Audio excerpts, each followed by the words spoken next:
It's a big white oak tree right here. Listen to that. Hear them dropping? Sound like Foo Fighters down here doing a concert. Man, just dropping everywhere.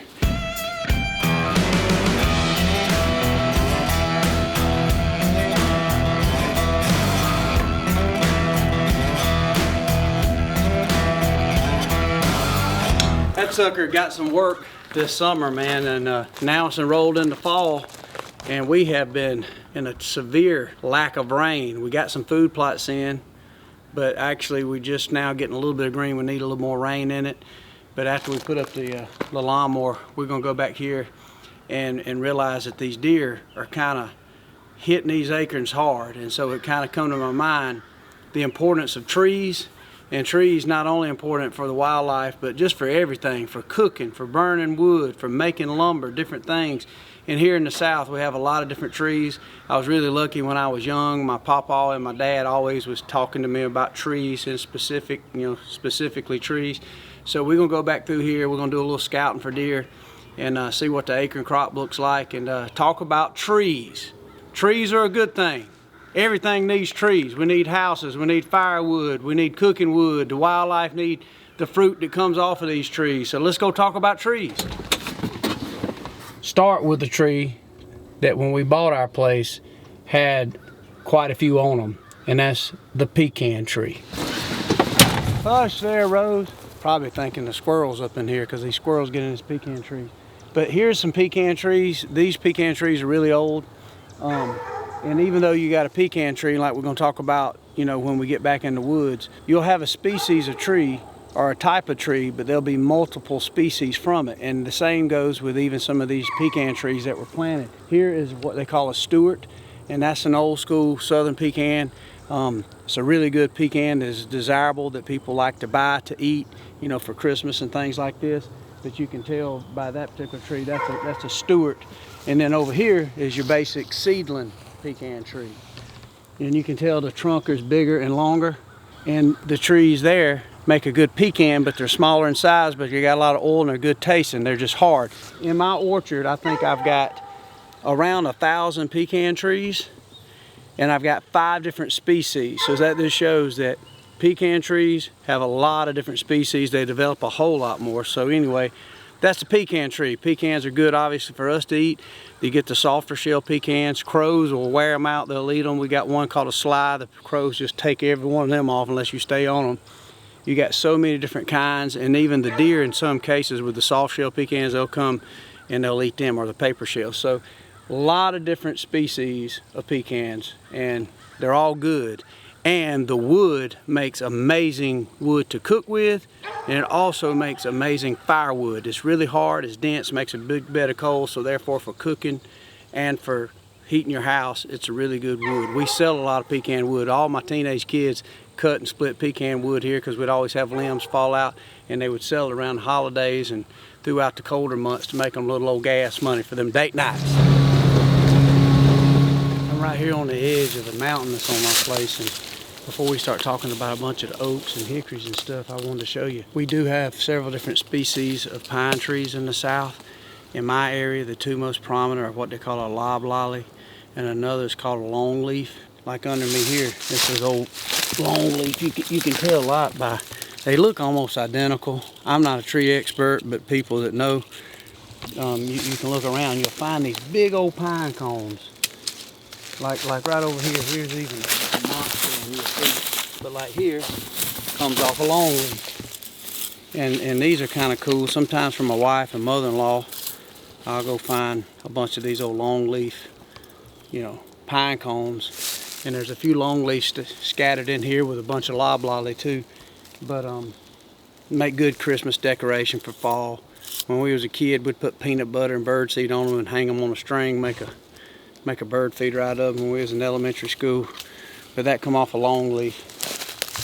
And a lot of these are loblolly. So that's the 2 most prominent pine trees we have in the South. There's all across the South there's different kinds, but pine trees, obviously that's what most all of our lumber's made of. Some of that yellow pine sawmill stuff for building houses. Let me tell you something, if we don't grow nothing else in the South, we grow pine trees. And this Georgia clay where I'm at, man, there's a lot of planted pines, and it grows fast and quick, and we provide a lot of lumber.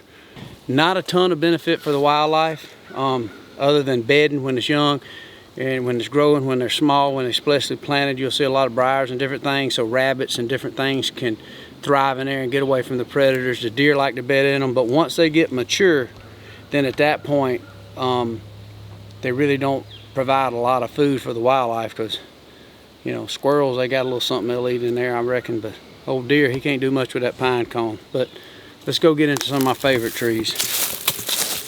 When I was a kid, this tree right here, my papa would always want, my dad, both my granddaddies actually, hickory tree. You hear about the old hickory switch?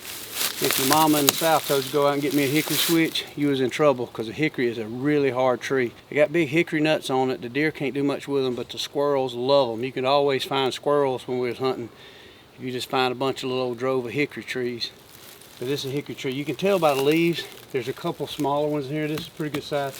Like, that'd be a good tree to lay down and cut up. The bark's kind of tight. And then there's another hickory or two right over in there. And another tree that actually is only in this area on this mountain and more mountain rocky terrains, it seems. I don't know the technical term. I've always called them mountain oaks. And here's one right here. And big old broad leaf. But over here where I live in Harris County, on the mountainside, there's a bunch of what I call mountain oaks. I don't know the real name, so please, if you hear what I'm saying and you know more specific scientific terms, please hit it up. Most of what I was taught about trees are from old timers, so a lot of it is wrong, but it's right to me because I know how to identify them based on that. But I call this a mountain oak, and I don't see any acorns right here, but there's several spread out through here. But the acorns are huge. I mean, they're big. And I have found that as it gets colder, the deer will eat them, but they would prefer a white oak, water oak, or some of these red oaks that we'll show you earlier. But I'll walk up here and see if we can't find some of these mountain oak acorns. They will eat them. They do like them. But I personally, just based on my experience, they don't like them quite as good as some of the other acorns in the lower parts. But they will eat them, don't get me wrong. They will eat them. If you find a bunch of mountain oaks dropping, you still can kill a deer over them. This is not a good example of one, but you'll see there's been a handful of these little acorns drop, and this one looks like it wasn't doing just right. But anyway, it fell out. And look, it's a lot of husk, but typically that acorn will be a lot bigger. But you can see where there is a handful of these where deer have been eating them. But these are small compared to what I normally see. This almost looks like more like a red oak acorn. But a lot of times the red oak and the mountain oak have a really big husk on them. And then the preferred tree, it seems, is the white oak, and we'll go show you some of them. But this whole hillside is pretty steep. It's actually the southernmost part of the Appalachian Mountains here where I live. And where I grew up in Meriwether County, we didn't really have, on the property I hunted, any mountain land, so we didn't have any mountain oaks. And here I got quite a few. So I've never really hunted over them much. Most of the deer bed up here on this mountain, so I kind of stay out of here. But I know as a good bacon years produces a lot of fruit on these acorns, these deer will come back and eat a lot of these mountain oaks. Acorns are one of the most crucial things to wildlife. And even when you start getting around some of what I call post oaks or pin oaks, or actually water oaks is what my papa always called them. Some people call them pin oaks. It's a small acorn and they're really good. The deer love them, and they're small, but also the turkeys and a lot of birds, squirrels, everything love them. So when you have a good acorn crop, the wildlife flourishes, and this year we have an abundance of acorns. So we'll keep going through mountain oaks, red oaks, and I'll show y'all a few other trees. We even got some soft fruit producing trees like persimmon, some crab apple and stuff like that. When you find them, you know you're going to find wildlife. And even though Georgia is a bait state, and some people put a lot of hate on that and like, oh, that ain't hunting, those of us who grew up here, we know the trees, and we can hunt the trees, and you can find deer, and you can always be successful. We did it all our life. In some cases, the bait does help keep you an inventory of what's there. It gives you a chance to supplemental feed on those years you don't have a lot of acorns. But actually the best hunting to hem up a deer are on the years that they don't have a good acorn crop, because then you can go through and you find a good acorn tree that's dropping, you're in it. Right now, it's hard to hem deer up over anything, bait, food plots, or anything, because every tree around here has got a bunch of acorns on it and they're just starting to drop. So the deer can get up and literally wander 20, 30, 100 yards from their bed and have plenty to eat. And the only thing that makes them search out different stuff is to get a different forage in their stomach. The green field's starting to really pick up because they hadn't really had green in a while. We've had cool weather and a drought, so the grass has dried out. So you get kind of tired of eating acorns. They're looking for some green too. They need several different things. They're browsers. So anyway, before I get long-winded, let's go look at some more trees. But mountain oaks, red oaks, we talked about hickories, loblollies, but I love this, man. Georgia, we're full of different trees. There's all kind of other things, from privet hedge to, elm. We got a little bit of everything in Georgia, but I mainly have paid attention to the ones that helped me find a way to fill a tag. So keep looking. Another thing too, some of these trees you see right here, I've heard old timers call them post oaks too. Again, please comment. I'm trying to learn too, but I've heard them called, you got these mountain oaks up here up top, but then around these bases you have a lot of what they call these post oaks, and it almost seems to me like they're in between a white oak and a red oak. But my papa always called them post oak, and I don't know if that means he meant post out of them, but I know they produce an acorn that the deer really like, and my dad always would talk about post oak, so I see some of those around here too. So again, man, I'm just as eager to hear for you guys in the comments, and also especially people up in the Midwest and the Northeast, out in the West, talk about some of your trees too, because I find it intriguing as you go across the country hunting different geographies. Man, what is there versus here in the South, and even when you get to South Georgia and into North Florida, there'll be some trees that are very common to all across here, but there'll be different varieties that we don't have here. So I find it very interesting. I really find myself intrigued by trees. Boring to a lot of people, but if you understand the country, trees are so important, and I just love knowing about them. And what I know about the trees in the South are just what I was taught from my dad and my pawpaw and my granddaddy and just uncles and stuff. Oh, and one thing, I'm sitting here running my mouth. One thing I'll show you too that's real prevalent in the South is what we call lightered or fat lightered. And here you'll find some right here. You can take this and cut this up into pieces right here. And that's, I mean, you hear that old saying, tough as a lightered stump? I mean, that is some hard wood. And it's like as sap comes to it, I don't know the scientific reason for it, that right there, you can start a fire for days. So anyway, something else a lot of times you're looking for. And people know what I'm talking about. Some people don't got fat lightered around. And we have not as much as we used to because everybody's controlled burning, so you burn up your fat lighter. But up on this mountainside, I got a lot of fat lighter. So anyway, kindling, fat lighter, starter wood, a lot of different names for that. I got a question for you, and I got a bunch of these on the creeks around here and around the edge of this mountain. Please comment and help me understand what this tree is. It's almost like reminds me kind of a poplar tree or something, but I don't know what it is, but there's a lot. And it seems these deer like to bed under them, so I'm not too complaining about it, but I ain't never tried to burn any of it at all. But anyway, in the comments, if you're in the South, tell me what kind of tree this is. I ain't telling you I know it all. I don't know much of anything, but I know I don't know about this tree. I see a lot of them. Feels like it's some kind of poplar, maple looking thing, but I don't know what it is. I don't even think we got maples in the South. But we want to learn about trees. When I was little, it's just, man, you come and you got a dad that was working you hard, and Papa and Granddad worked you. He was cutting firewood, and of course we like to hunt, so you always had to, you had to know about trees. I have it somewhere, but I have an old crutch that somebody in my family had made from the Waddell side. It was made, it looked like out of hickory, and you could tell that they thought about it. They didn't make it out of anything else other than a tough piece of hickory, and that thing's still sturdy. I had to find it. We'll run back here. I'll show you one of my favorite places to hunt, and you'll see why when you see it.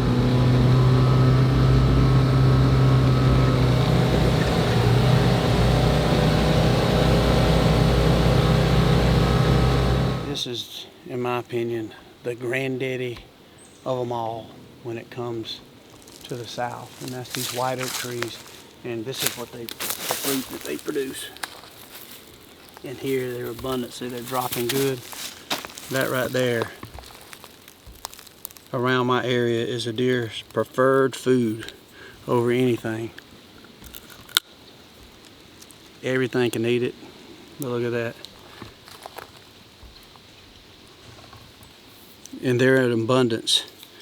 And a lot of times they fall out, but when you see them, all these caps, they'll fall out, but these deer have been wearing them out. There's so many acorns out here. I mean, anywhere you stop, you can just pick up acorns. So sometimes you wonder if you're in a place where you can bait, you're in a place where you can get pictures of deer, maybe you can't even hunt over it, but you all of a sudden it's like, man, they ain't even touching the corn, they ain't even eating my Big and J. It's because you'll find if you get to looking around, even if it's not on your place, even if you got, you know, standing pines and not all acorn trees, these deer off in these hardwood ridges and bottoms, and they're just eating acorns. And they know that they're only so long.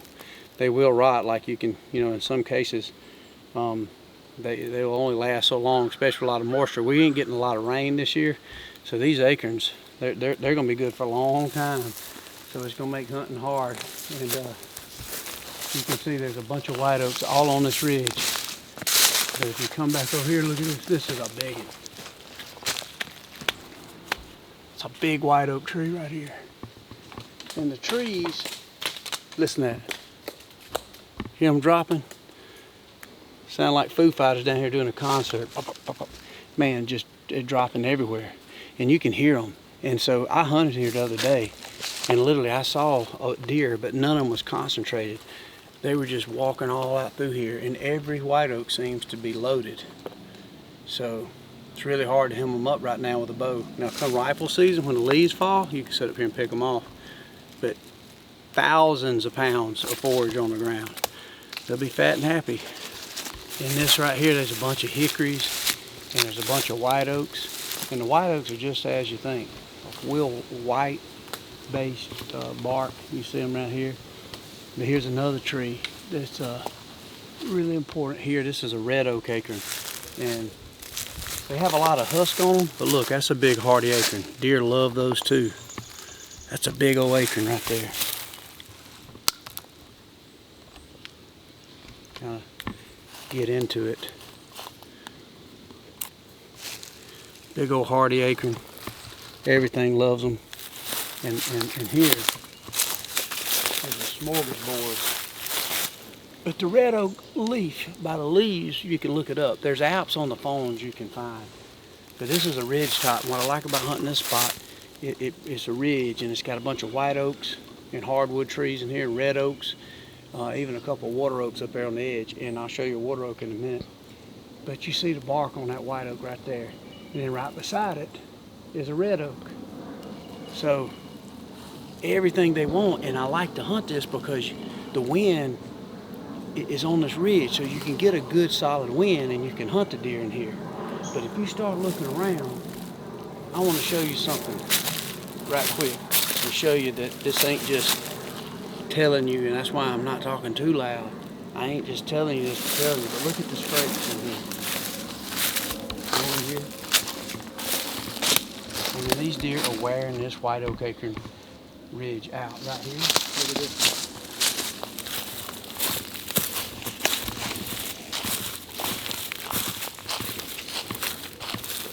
Oh man, you know what I'm talking about? Back in the day, son, I was in high school, I found a scrape big as a car hood. I'd just spend the night.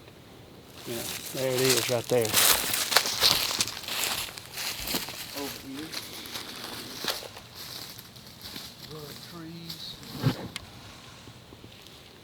Rub trees, scrapes, everywhere in through here. I mean, everywhere in through here. Here's a good old tree right here, look. Let's get here. Hit that. I don't some last year. But everywhere there's an overhanging branch. Look, right yonder is a scrape. Look at the scrapes in here.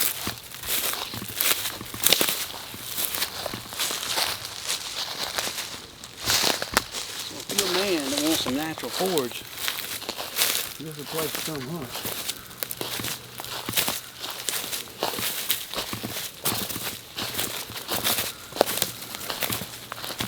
Another big stand of white oaks. Look at all the acorns in here. Look, here's one of them hickory. Look, you can see old hickory nut right here. Look, old squirrel done went to work on it. That was all together. Old squirrel done went to work on that. Sitting here by a bunch of white oaks under it. Look, this right here is like, this is why you ain't getting pictures of deer. This is why I ain't been getting a lot of pictures of deer. They're in this area right here, just natural habitat. Look at them big white oaks. Ain't that pretty?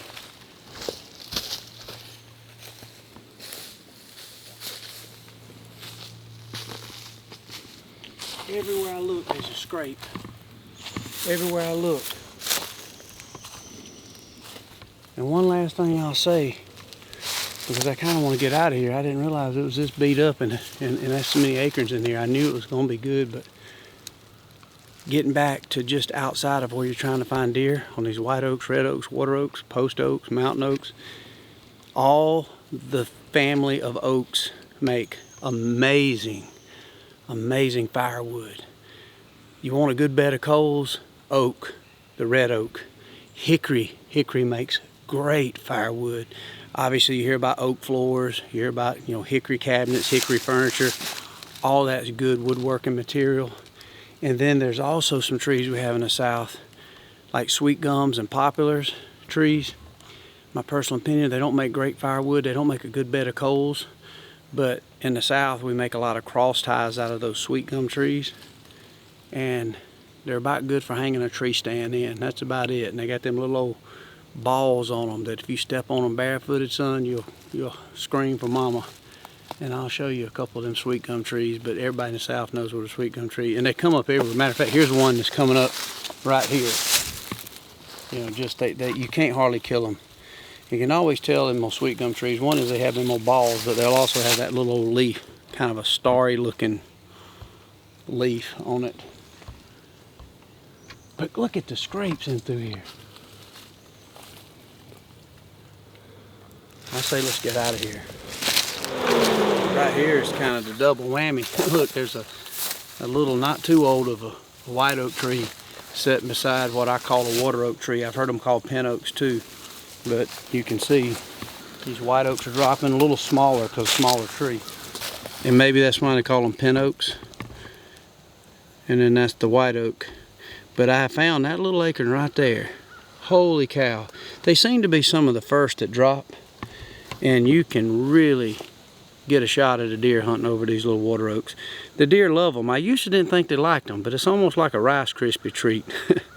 There you got your big old honeycomb, and there you got your Rice Krispie treat, but the deer love them, and that's pretty cool. There's a little bitty small water oak and a little small white oak right here.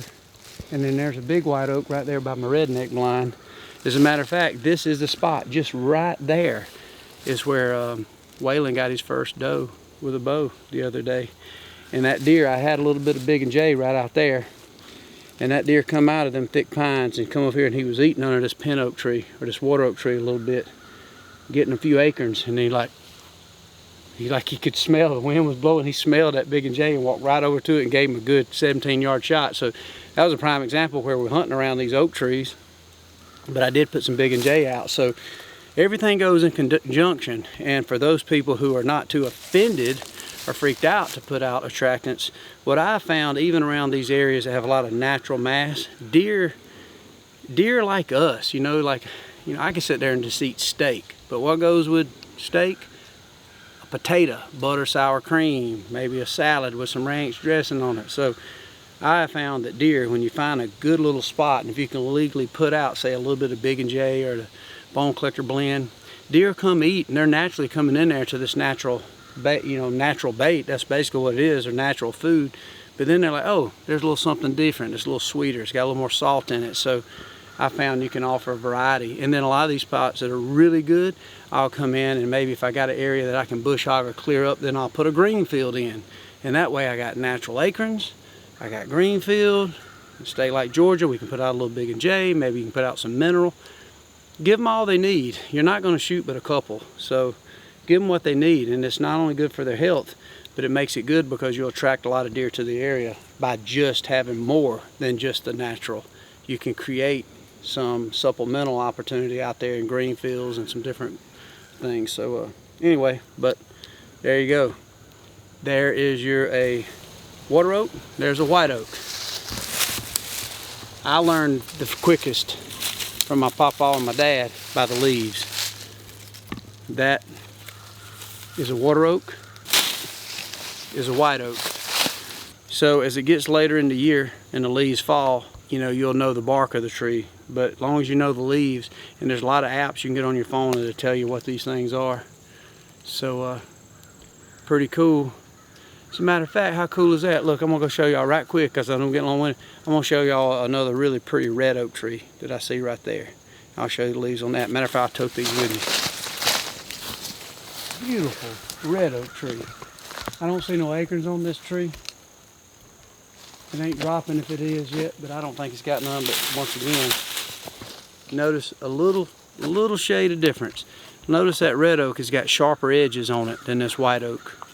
But red oak, white oak, water oak, or pin oak, once again,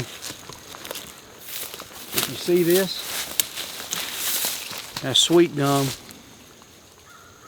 Sweet gum don't really offer a whole lot. I don't know if it's true or not. My papa, I've heard story, he would take a lot of times, I'd seen him do it 1,000 times. He'd take a limb like this, and I'd see him do it so many times. He would take and make him a little toothpick. He'd skin the bark off like this, and a lot of times I'd see him. He'd be walking around with a sweet gum tree, and he'd use it as a toothpick. Then he'd chew on it. And they say that whatever's in a sweet gum will help cure a headache. Also, I've heard said that the Indians sometimes would use it. You can freshen your breath or cleanse your mouth with sweet gum. All I know is you'd see a lot of old timers they'd have them a little old, if they was really picking their teeth, they'd have an old hickory toothpick, but I'd see my papa do that a decent amount. And he'd be walking around with a sweet gum, just chewing on it like a straw, you know, talking to you. And I asked him one time, and I wish there was much more. I don't know if it helps or not, but I know some of the old timers believe that it freshen your breath and even help you with a headache. I don't know. So that's one good thing I guess a sweet gum could be true for. But I know we burn hot as we can, and we try our best to get these sweet gums out of here so our pine crop can grow bigger. And these sweet gums are really invasive, and they'll choke out a lot of different stuff. But I don't know. I got a little tinge of headache anyway, so I guess I'll try to pop off a little trick and chew on this sweet gum branch.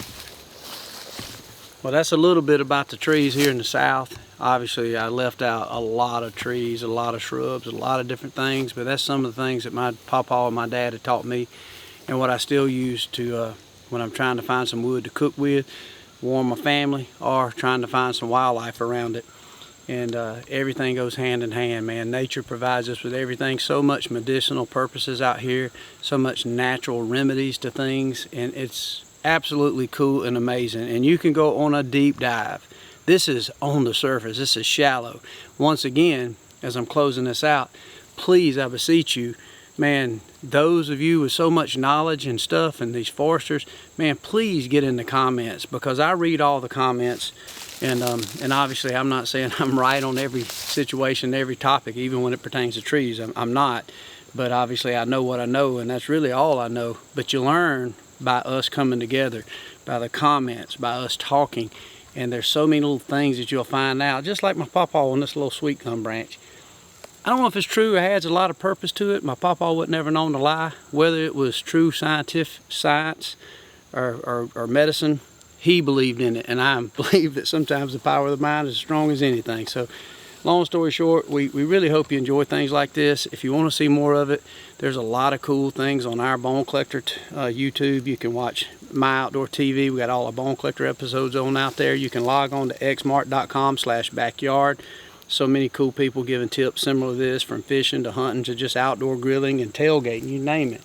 And also be sure to check out, speaking of this little area, like I said, my little boy Waylon, he was 9 years old. He mollyhawked him a doe with his Hoyt right there, and it fell right up there in that tall grass up there by that broom sage up there. So pretty darn cool situation, man. We appreciate y'all watching, and keep checking us out. Be sure to subscribe and check out everything right there on xmark.com/backyard. Love y'all, man.